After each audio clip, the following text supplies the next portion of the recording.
很冤枉的。闭嘴！再敢乱说，格杀勿论。等等，监察司办案，把刀放下。大人，这是我们京都衙门的事情。怎么，京都衙门的案子，我监察司无权过问吗？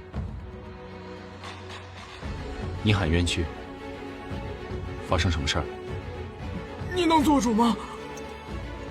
我监察司监察天下，陛下亲允，皇权特许，你说我能不能做主？大人，曹明来自镇州镇原县状告知县艾文广，他巧立名目，大赦冤狱，强取好多草菅人命啊！大人，我们镇原县的百姓已经没有活路了，求大人为我们做主！住口！你好大的胆子，敢在监察司面前伤害百姓！大人，此事你就不用再管了吧。镇原县隶属崇州郡，是左相的封地。左相？我监察司监察天下，左相算个什么东西？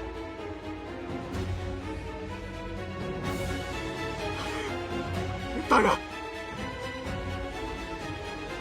曹明身上有万民书，还请大人救救我们镇原县的百姓。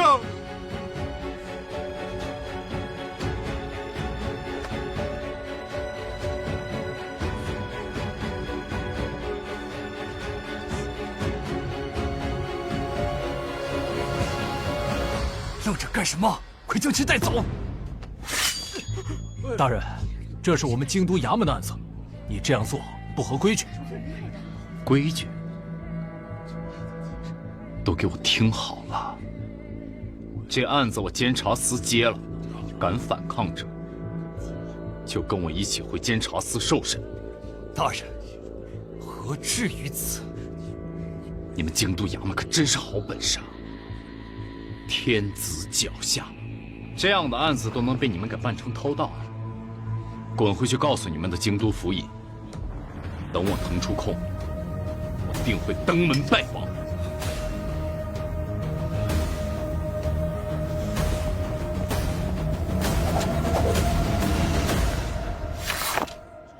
多谢大人。慢点事，别噎着了。从镇原县来的就你一个人吗？回大人的话，我们原本有10几个人呢，但却一路被人追杀。等来到了京城的时候，就剩下4、5个了。其他的前2天都被官府抓走了。官官相护，沆瀣一气。看来不只是镇原县知县的问题，是整个官场都烂透了。大人，你说我们还有活路吗？你放心，有我在，我就一定会替你们讨回公道。谢大人。快起来！路见不平，我当然要过问，以后不要再给我下跪了。你我本就没有区别。公子哥，确实不错啊，案子破了啊，跟你推测的一点不差。自古奸情出人命，豪门宅斗龌龊情，套路都是一样的。宁公子，我们呢就打开天窗说亮话，你呢是世家公子，来我们监察司就是来镀金的。啊，不过你放心，此次啊我们会在卷宗上写明是你协助办案。就是那点微末的功劳嘛，就留给我们吧。难怪会待我不待见啊，原来是怕我抢功劳啊！以后大家就是兄弟了。我只是在这个案子里面稍微提供了一点线索，我哪敢居功呢？哎，我可不是冯继正啊！案子破了，你当属头功，等赏钱下来了，你拿大头。冯继正没有啊，他那个人自私自利，一点不。老高，你刚刚说什么？你说我自私自利？怎么？好了，二位哥哥这次啊，人前马后，费力伤神呐。这头功啊，当属你们。哎，那怎么好意思呢？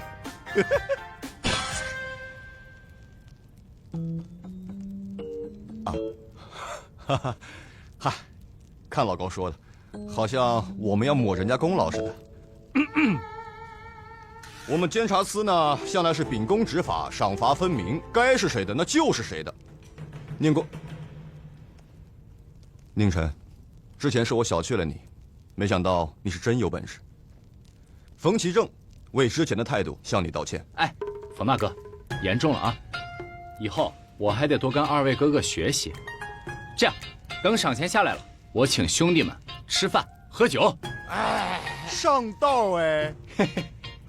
哎呀，兄弟，吃饭就不必了。嗨，也是。教坊司得去啊，那儿的姑娘真好看了。哎，我说老高，叫方四，脑子里就只有叫方四是不是？你看看宁晨，人家肯定是个厨嘛，还是个厨呢，这么做不带坏人家。哎，你看看你，哎，兄弟，别紧张。这高大哥啊是个性情中人，为人豪爽。他说去教坊司，那是去查案的。查案的，来，出来吧。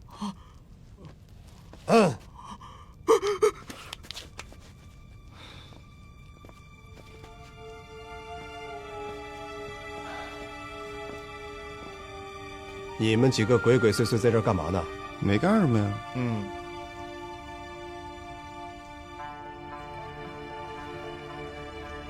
宁晨，跟我来。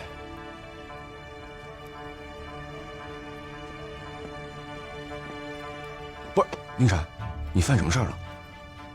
这怎么潘金一那脸比笑起来还难看？他笑不笑都难看。哎，宁晨，老派的人呢，命冷心热。你这样，你先去，这边交给我们。对，行，那这兄弟就拜托你们好好照顾。放心吧。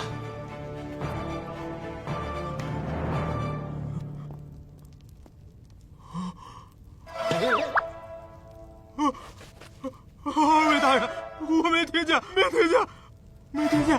我没听见啊！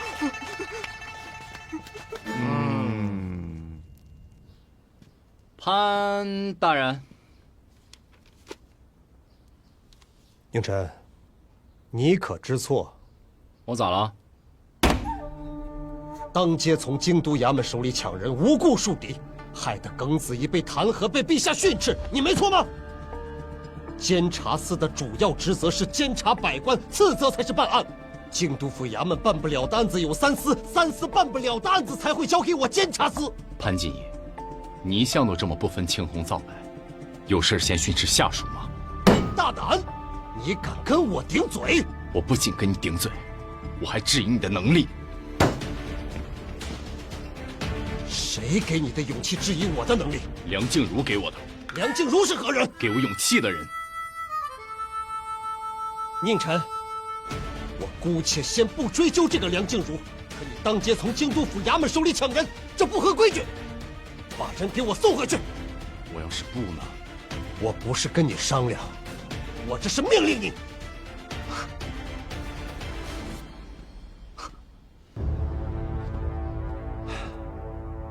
臭小子，还真的不太一样。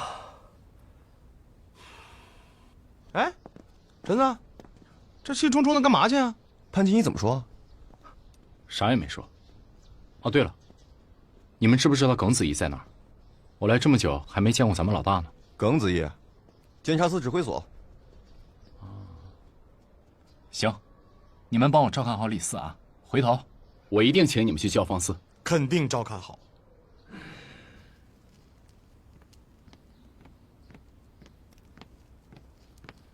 监察司营宁晨参见耿大人。何事？我有一物，请耿大人一阅。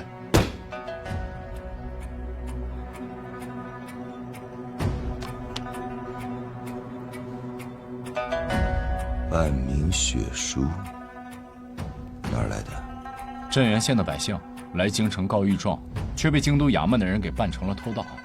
这是我从衙门的人手里抢过来的。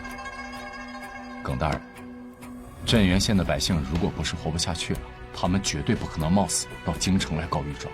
今天这事儿如果不是让我遇见，镇原县的事儿永远不会有人知道。刑部、京都府交给他们即可。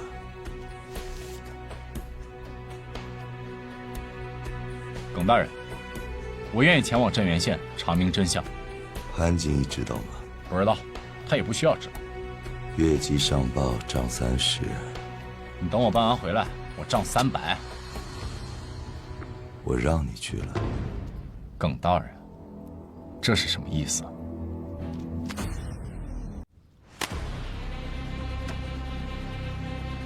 别以为你得到了陛下的赏识就可以无法无天。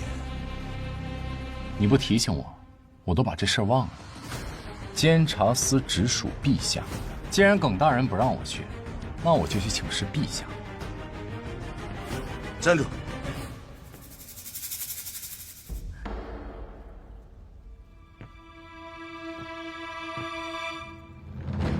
你威胁我？大人，我怎么敢呢？跟您比起来，我算个屁呀！咱们俩都是给陛下效劳的吗？要不这样，等我从镇原县回来，所有的功劳全部归你，而且我还有100两银票孝敬大人您。此乃行贿。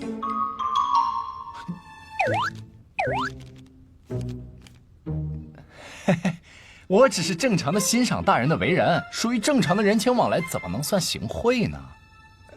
陛下还真没看错人，能屈能伸，正直善良，能为百姓做主。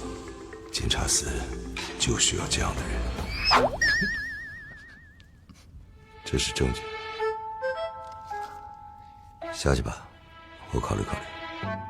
那耿大人可得好好考虑啊，事态紧急，有关民不聊生。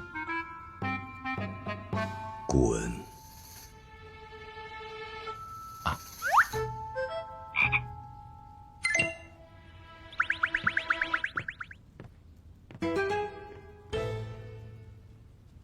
镇原县隶属崇州，坐相封地。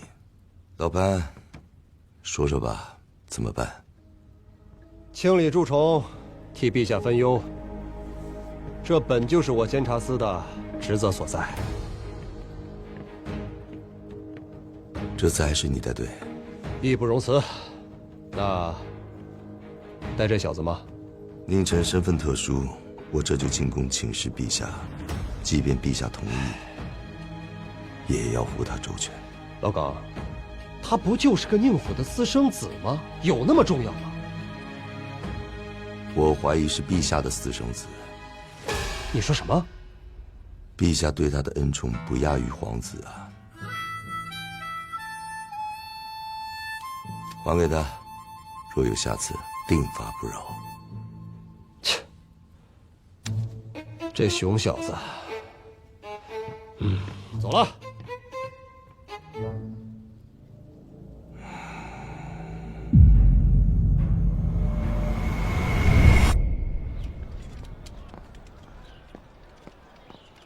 上来聊聊。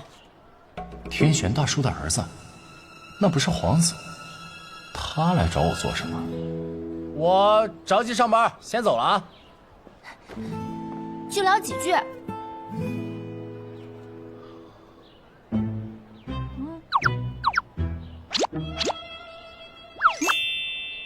这兄妹俩搞什么啊？知道你要出门，特来一见。来，这是我妹妹专门给你准备的。啊，他们是想拉拢我。公子，我又不是出去郊游，你大胆！本公主赏赐给你的东西，你也敢拒绝？信不信我赏你30大板？信？怎么不信？嘿嘿。哎，这么不懂礼貌。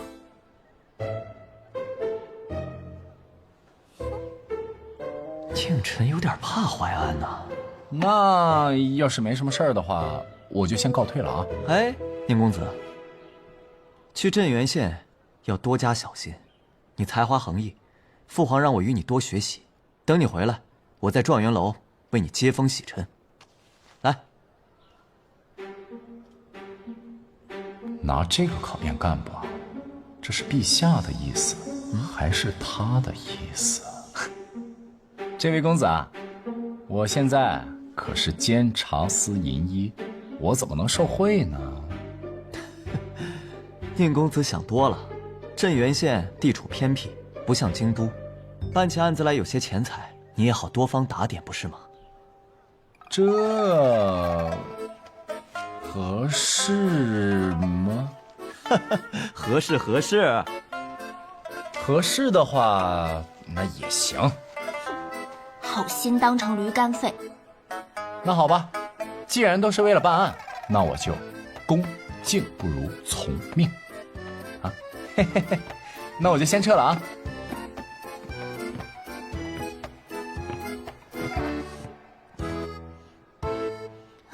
怎么觉得你有些不太待见他？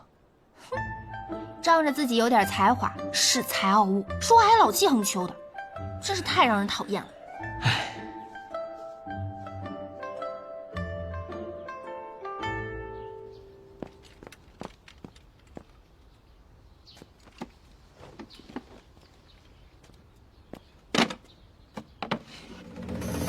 哎呀！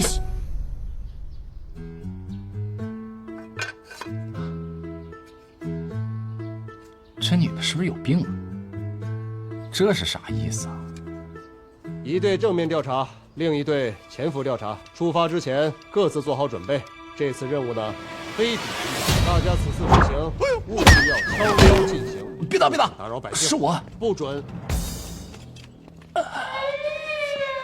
哎呀，这吓我一跳！你没事吧？你太凶残了，鼻血都给人打出来了。我这不是应激吗？我这。哎呦，就你胆子小。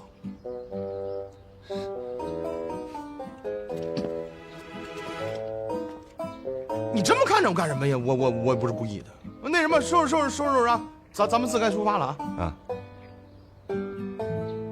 就咱4个啊。这次我们是秘密潜入，带的人太多的话容易暴露。行了，你们俩先去收拾东西。行，走。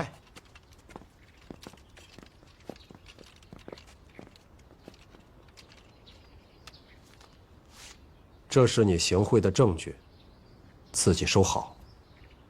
以后在监察司，别来这套。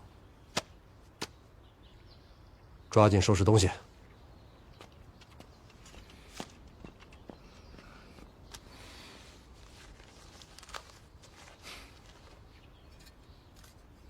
什么破玩意儿？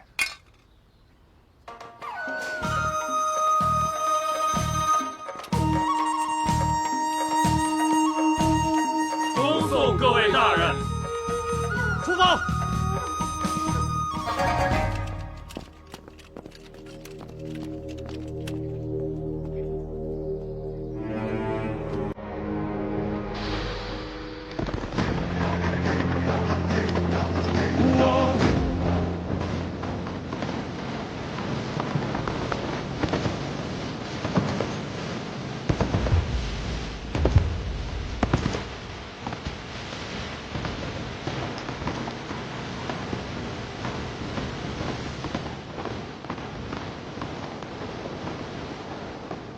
你们看啊，前面就是镇原县了。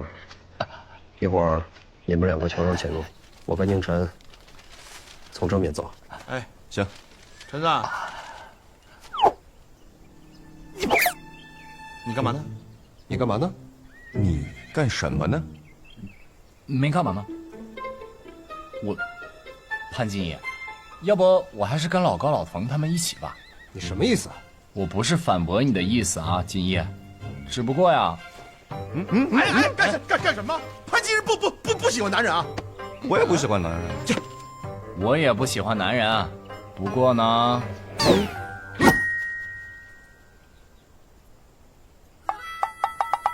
马我是骑不了了，再这么骑下去啊，鸡飞蛋打不说，恐怕前列腺就废了。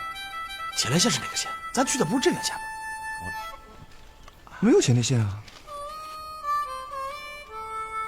不是，搞半天你不会骑马呀？会，一点点。这小子真能忍，路上一声不吭。兄弟，是个汉子。来，老高，帮你检查检查啊，看看有没有磨短。不用，那倒不用啊。老高，啊，你就不要取他的长，补你的短了嘛。哎，我说你，没事，兄弟啊，真磨没了，哥几个给你送进宫当太监去也不是不行啊。我就算磨没了，我也比你俩的长，好吧？比他长，也比你长。行了，都别吵了。既然你骑不了马，你们3个乔装潜入，我自己正面走，省得带你个拖油瓶。拖油瓶啊！潘金衣英明。哼，阿正，哎，给他上点药，好好看着他。知道了。来吧，拖油瓶。哎呀，我给你上点药。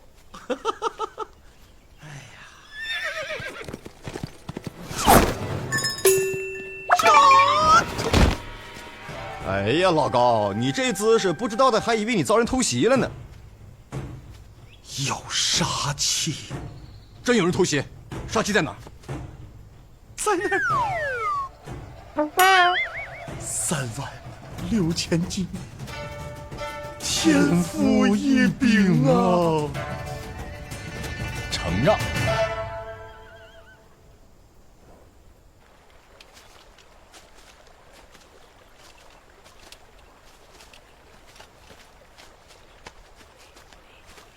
不是，是这条路吗？啊，这条路线是李斯亲口描述的，他是本地人，路线应该不会错的。不是，这也过不去呀也。你们有没有听过一句话，就是世界上本来没有路，走的人多了，便形成了路。谁说的？我说的。今天我就开个先河，不走寻常路。宁晨，别开玩笑了，这悬崖峭壁的，怎么你要飞呀？兄弟，不是我说你，这么高的悬崖，你要万一掉下来了，你那天赋异禀的东西可就用不了了。那你们俩就看好了，接下来就是见证奇迹的时刻，你们将会见到一位蜘蛛侠。下拜。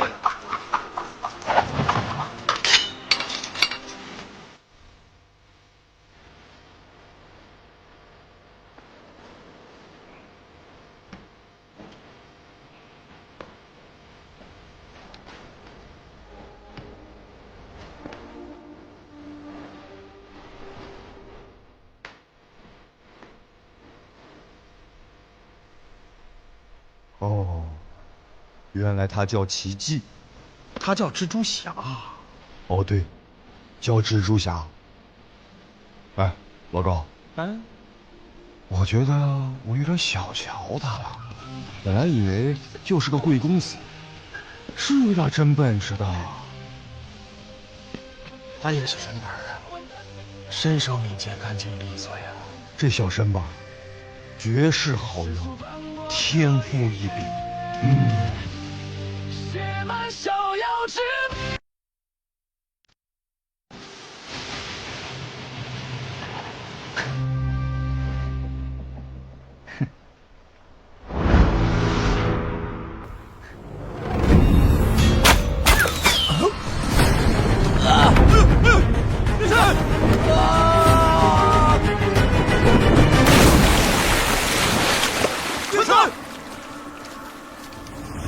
被偷袭了，先救人！找人暗算了。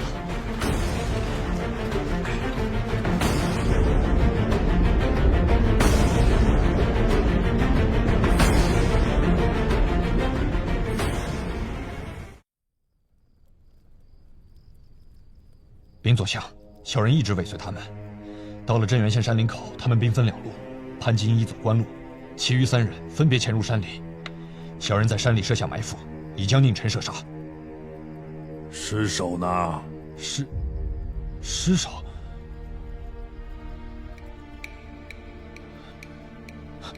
小人的确已将宁晨射杀，他从万丈悬崖跌入水中，必死无疑。必死无疑？我就是这么教你做事的。活要见人，死要见尸。还不快去找！是。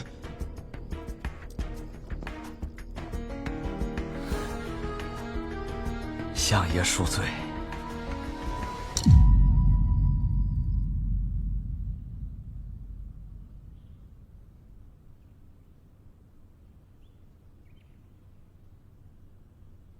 公子，你醒了。你在水里泡了很久，是小女莲儿把你背回来，你一直高烧不退，昏迷不醒。莲儿，拿点水来。哎，那，先喝点水吧。我自己来。别喝太多。你昏迷1天1夜了，我去给你熬点药，你先休息一会儿。有劳了。吕老头儿，你们欠了国舅爷4个月租子，欠债还钱，天经地义。若今日再拿不出钱来，就拿你女儿去抵债。我说张管家，您通融一下，再缓几天，我一定把租子给您还上。求求你，求求你，放过小女吧。国舅爷看上你女儿啊，你应该高兴才对呀。国舅爷说了，只要你女儿跟了他，你们欠的租子一笔勾销。不是，来啊，把这丫头带下去，别让国舅爷等急了。来人！使不得，使不得，使不得！你个不长眼的老东西，你竟敢跟国舅爷作对！老东西！爹爹！哥呀！谁呀？谁打我？监察司的人，认识就好。不信啊，要不牌子给你，你验验。见过大人。该死，这怎么还冒出个监察司的人出来？光天化日，意图强抢民女，谁给你们的胆子？大人，我可是国舅爷的人，国舅爷乃当今皇后的兄长，你敢打我，就是跟国舅爷作对。皇后的兄长，莫非镇原县官员贪污腐败，民不聊生，跟国舅爷有关？现在知道怕了。所谓皇权不下乡，在这镇原县，国舅爷就是天。你妹！别说是你个小小的恶奴，今天就算国舅爷来了，我也照打。哎，大人呐，别打了，别打了，再打就出人命了。他要是死在这儿啊，国舅爷也许不能把你怎么样，但他一定不会放过我们父女2人的呀。今天看在他们父女面子上，我饶你一条狗命。马上带我去见国舅爷，我倒要看看，在我朝，谁才是天。大人，老九还有件重要的事要跟您说。老张，你这是干嘛？快起来！不，大人，老九虽然老眼昏花，他看人心里还是明镜的。大人，您一腔热血，正直善良，为了镇原县的百姓，老九有件非常重要的物件要交给您。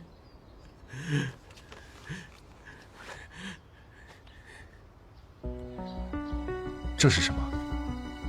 大人，您有所不知，镇原县前任师爷是老九多年的挚友，他良心为民，将整个崇州上到知府，下到知县，所有贪污腐败的罪证，都记录在这本账本上。这镇原县早就不是人间了，国舅爷仗着是皇后兄长，把这当成了自己的聚宝盆。李老所言非虚，这镇原县早已沦为人间地狱。国舅恃宠而骄，鱼肉乡民，胡墙之流，仗势欺人，为非作歹。官吏朋比为奸，苛政猛于虎，百姓衣不蔽体，食不果腹，树皮草根竟成口粮。这般惨状，本所未老。这不是国舅府的人吗？怎么会被打成这样？还绑起来了？此人穿着不似普通官员，莫非是来救我们的？真的吗？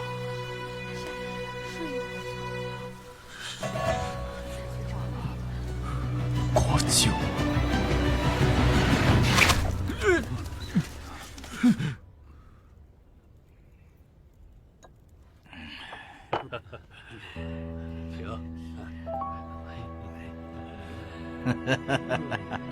潘金衣，来，你我再共饮一杯。谢国舅爷。来，诸位大人。啊，潘金衣呀，我们这是穷乡僻壤小地方，也没什么能拿得出手的东西，多有怠慢，还请恕罪啊。哎，艾大人，客气了。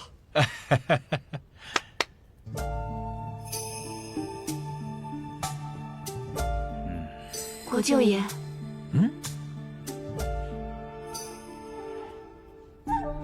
混账东西！说过多少次了，只要及笄之年的女子，这些个歪瓜裂枣也能在此搔首弄姿。国舅爷，息怒啊，息怒！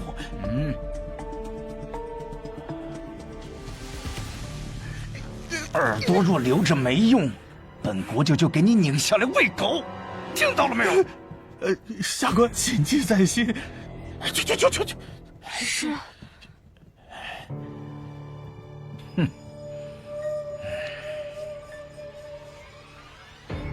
潘金衣，若是喜欢，拿去便是。多谢国舅爷。奴家给您倒酒。好，来，我们来敬一杯京城来的大人物。各位大人，我们共饮。还以为监察司金衣真的是油盐不进，没曾想金钱女人都少，好好喝吧，玩够了就滚回去，谁也不能影响我在镇元县当土皇帝。奴家来喂您。我来便可。大人来。使不得。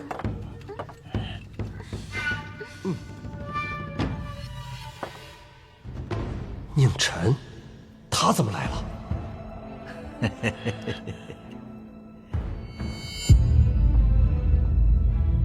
来者何人？哎，好大的胆子，竟敢擅闯国舅爷的府邸！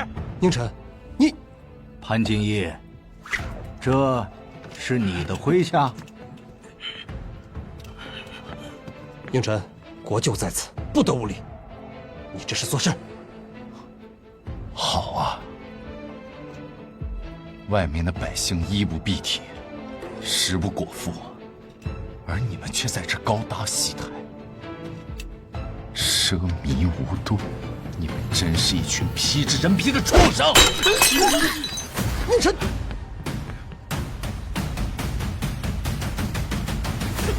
哎呀，这位大人呐，你消消气嘛！到底什么事情能让你如此生气呀？你谁呀？我。镇元县知县艾文广。你就算是监察司的人，那也不敢随意殴打朝廷命官。你也知道自己是朝廷命官，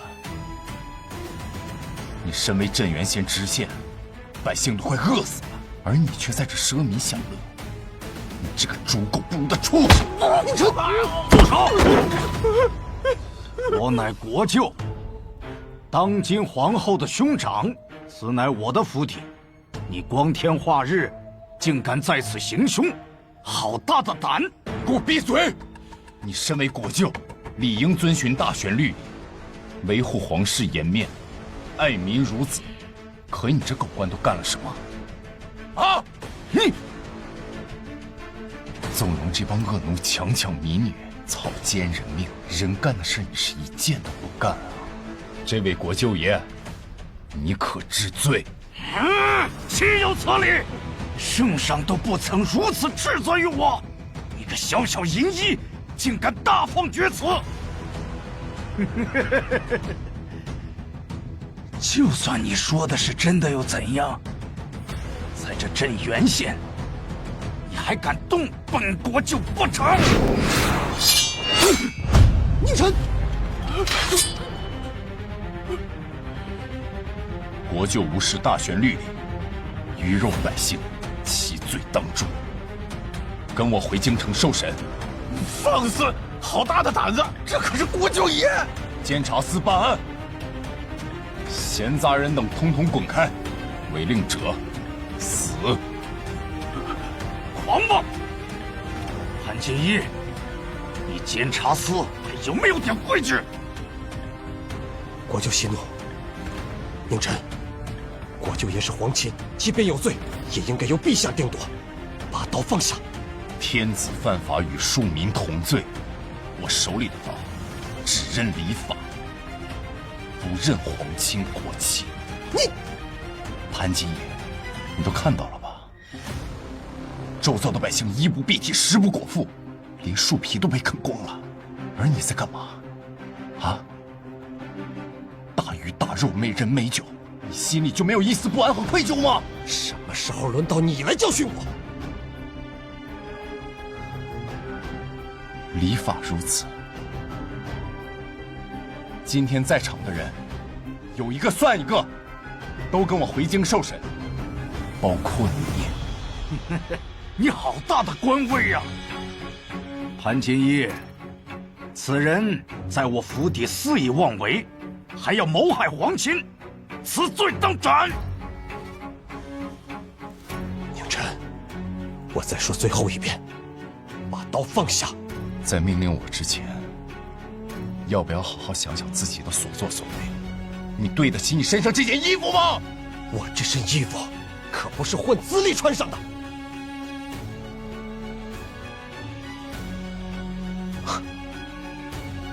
好，那我倒要看看你今天护不护得住他。这是你自找的。潘金一果然好身手，你的刀就是这么用的。哎呦，国舅爷，你没事？滚开！来人，把此贼拖下去，当众剁碎了喂狗。我看以后谁还敢在镇原县触本国舅的眉头？且慢！国舅息怒，宁臣是陛下钦点的银衣，即便有罪，该由陛下审理。国舅爷放心，今日所发生之事，一点风声也不会走漏。记住你说的话。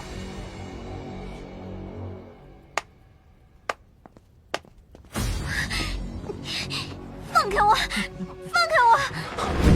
放开！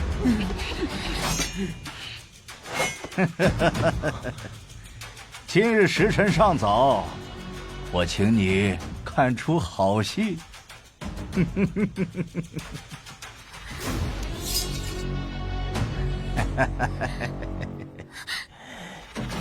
呀，莲儿，你既然知道镇原县是我的地盘啊，你还敢把人放在原地？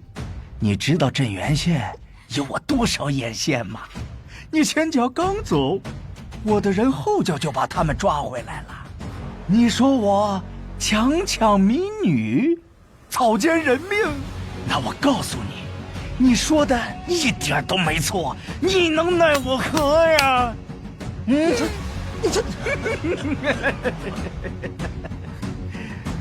哎，不杀！宁臣，小子，你这就忍不了了？本国舅今天就教教你，什么叫皇家。天下都是我们家的，老子就是法，老子就是天。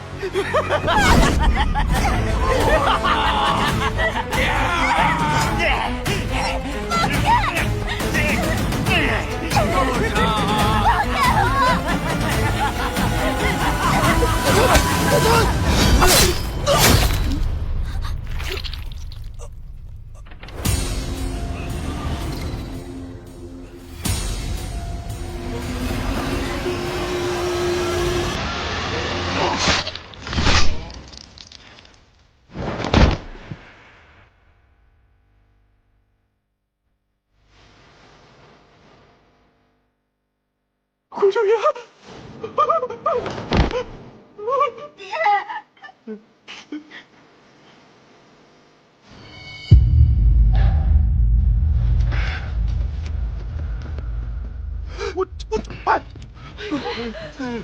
这是干什么？杀得好，杀得好啊！出大事了，把宁城带下去。我自己走。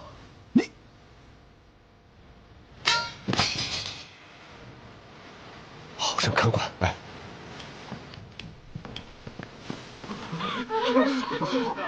杀他！请大人，我是监察司银一，识君禄，但君有，不值得你们跪。都起来吧。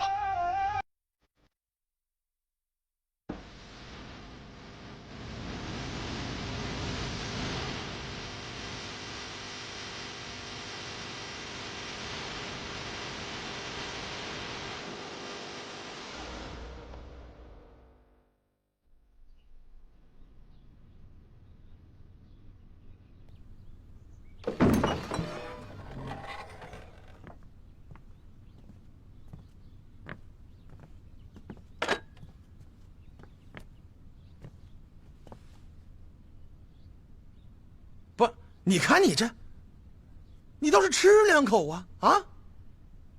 几天了，你说你就这么下去啊？没等回京都呢，你身体先垮了。那潘金一已经飞鸽传书回京都了啊，其他州郡的兄弟会赶过来处理后续事宜的。别跟我提他。宁子，这次你真误会头了。误会？他受国舅好处。我怎么误会他了？头，这么做是为了安抚那些镇原县的官员，那些赃银都已经登记在册，送往京都了。这些赃银那是日后给他们定罪的罪证。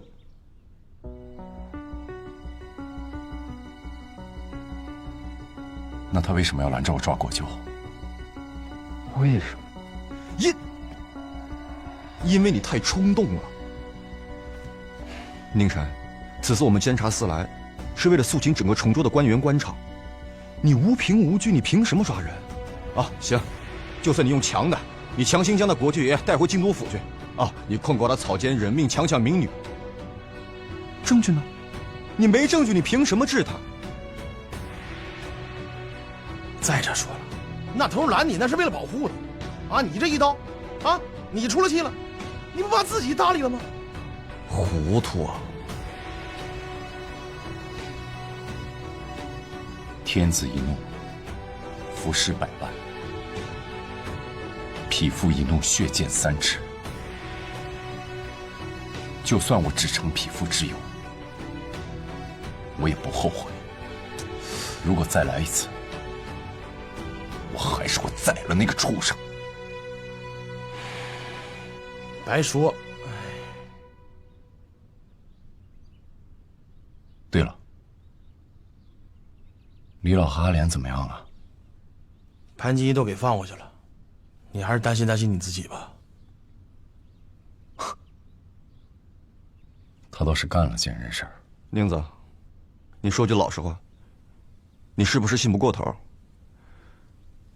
是不是也信不过我们兄弟俩？姓潘的我肯定信不过，你们最好也别跟我牵扯上关系，免受牵连。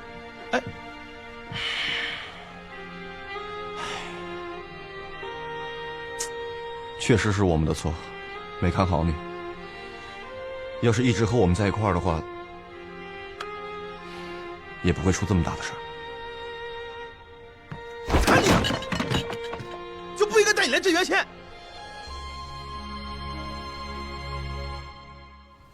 奉天承运，监察司银一宁臣不顾国法，以下犯上，刀斩国舅，胆大妄为，着即革去银一职衔，押解回京，严审定验，一律处决。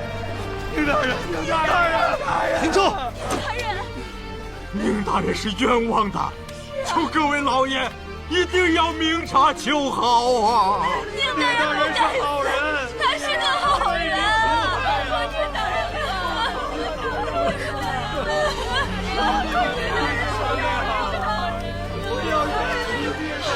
宁大人是冤枉的，我就无是啊！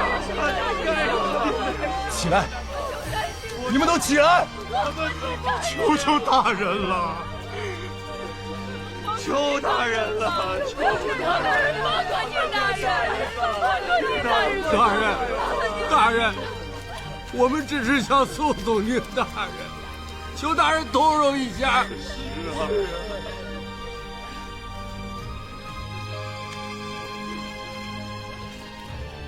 宁大人，老兄替镇原县的百姓，谢谢你了，大人。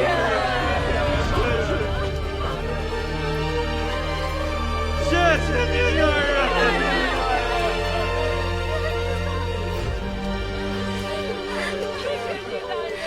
大人。大人，这些路上吃吧。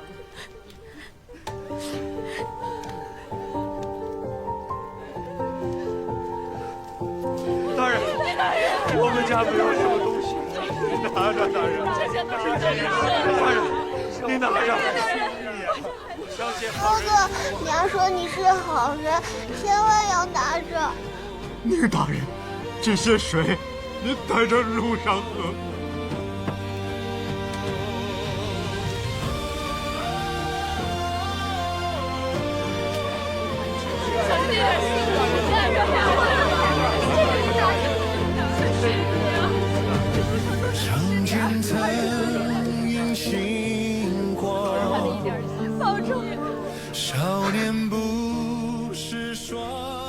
监察百官，剔除毒瘤，这些本来就是我们应该做的。我是朝廷的钦犯，需要回京城受审。他们不敢拿我怎么样的。你们快回去吧。都回去吧。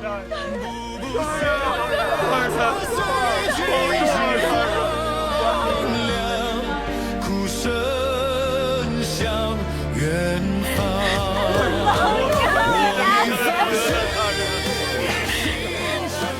老子，走吧。走。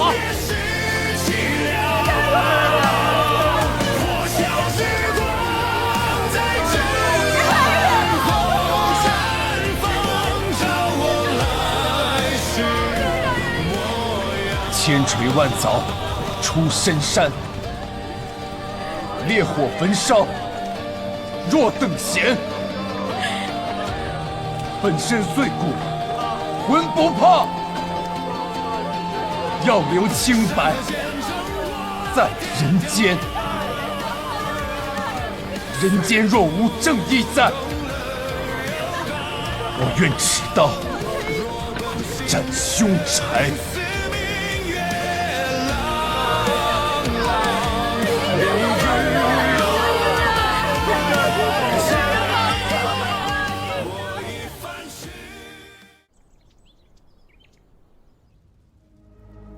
陛下，那宁臣目无王法，私自行刑，按律当斩。陛下，臣要参奏礼部尚书宁子明，他教子不严，犯下滔天大罪，理应同罪论处。陛下，臣要参监察司耿京，宁臣是他的手下，他纵容手下行凶，滥杀皇亲，按律当斩。臣附议。臣也附议。臣附议。这下麻烦了，怎么生出这么个玩意儿来？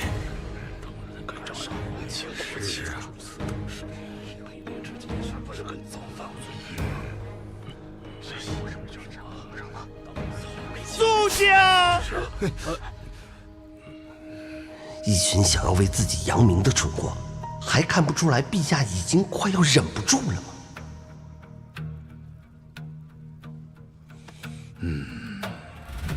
宁臣已经在押解回京的路上，一切都等他回来再说吧。今日就先这样吧。陛下，陛下，陛下，老臣有本，宁臣杀了国舅，已是不争事实，按律应当诛九族啊！蠢货！乐庆，多年来你劳苦功高，但如今年事已高，这耳朵是不是出了问题？连朕的话都听不清楚了。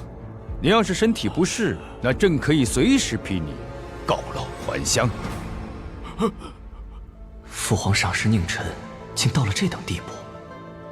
陈老将军，耿京，随朕到御书房商量相关事宜。臣遵旨。昨天晚上啊，皇后在我这哭晕了好几次，你们都说说吧，佞臣这事儿怎么办？陛下，奏报。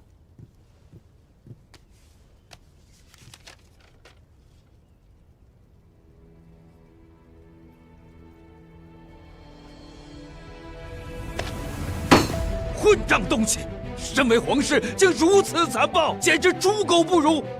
那些可都是朕的子民啊！周遭的树皮都被砍光了，百姓因此而食，他们竟敢如此猖狂！这大选还是真的大选吗？佞臣他一个20岁的少年郎都知道水能载舟，亦能覆舟的道理，可他们饱读诗书，识君俸禄，他们竟然如此对朕，该杀，全部都该杀！听陛下这意思，是有意保佞臣的。陛下，佞臣虽杀国舅，但事出有因，罪不至死。老臣复议。国舅身为皇室姻亲，理应遵从律法，起表率作用，但他却鱼肉百姓，滥杀无辜，草菅人命。若是把百姓逼得没有了活路，这后果大家都清楚。他这是在逼百姓造反，这是谋逆啊，陛下！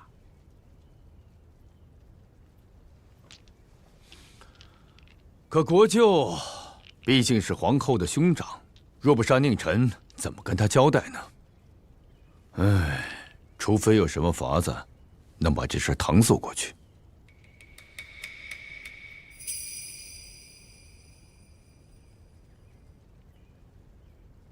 想不出来？啊，不着急，朕有的是时间，你们就在这儿慢慢想。倒茶呀！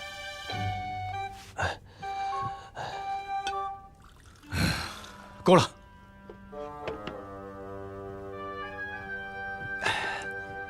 到。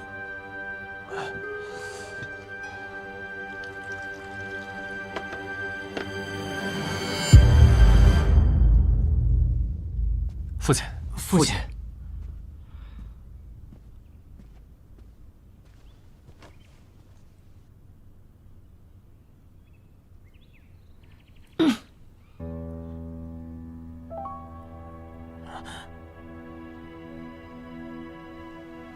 出什么事儿啊？老爷，这是怎么了嘛？父亲，何事让您如此？这个逆子，佞臣杀了国舅爷。啊！老爷，此话当真？佞臣在镇元县杀了国舅，现在正在押往京城的路上。可那是皇后的兄长啊！这下坏了，这是诛九族的大罪，这全完了。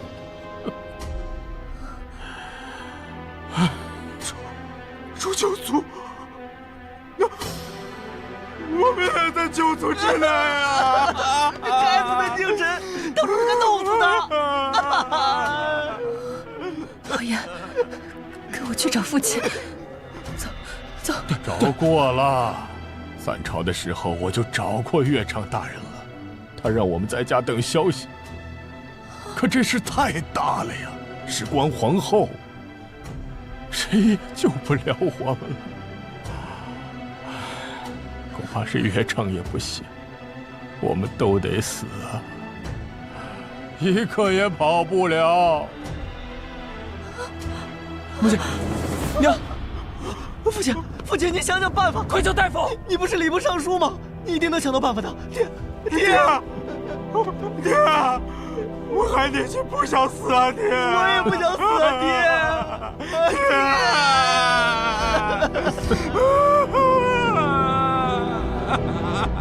九公主，要不您坐下来，我们推你也行啊。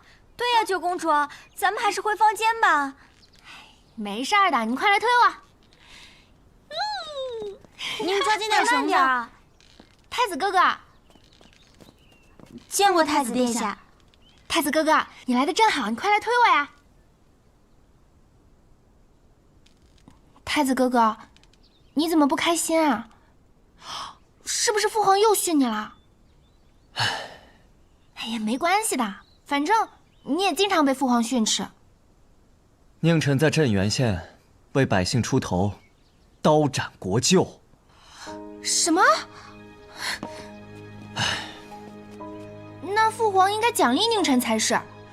我跟你说，我在母后宫里见过那个国舅，一个脑满肠肥的猥琐胖子，还很好色，调戏我的宫女，被我训了一顿。哪有你说的那么简单？他再不好也是皇室姻亲，生死应该由父皇来定夺。宁臣刀斩国舅，这可是诛九族的大罪。这么严重？淮安，父皇现在心情特别不好，平日里父皇最宠你，看到你，心情也许会好不少。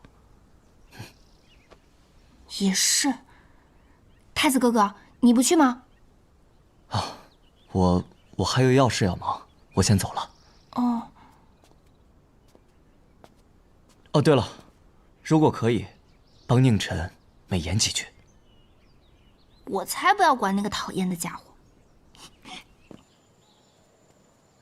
之前那间牢房啊，又小又阴暗，潮湿，老鼠还多。我们哥俩特地给你换了件大的。哦，被褥都是新的，你看那木桶了吗？特地给你买回来，给你泡脚的。宁子，你要是还缺什么，直接跟兄弟俩说，就怕以后没机会了。会说话吗？会说话，什么机会？哎呀，陈子，你就先在这儿住着啊。潘金已经去打探消息了，有机会的，有机会。还有啥机会了？其实老彭说的没错，不过唯一可惜的就是，我还答应好请你俩去教坊司，只能你们自己去了啊。大人，牢房收拾好了。去。老将军到。参见将军。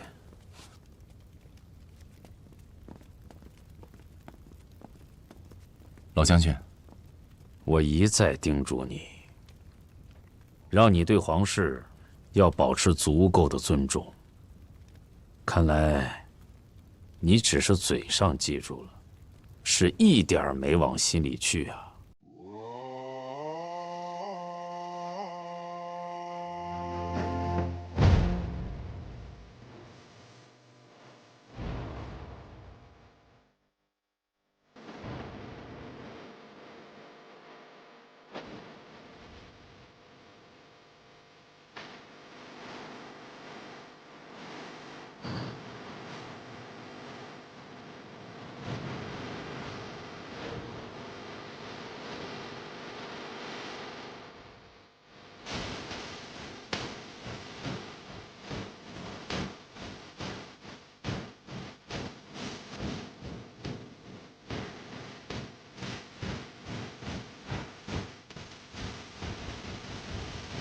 我自向山行。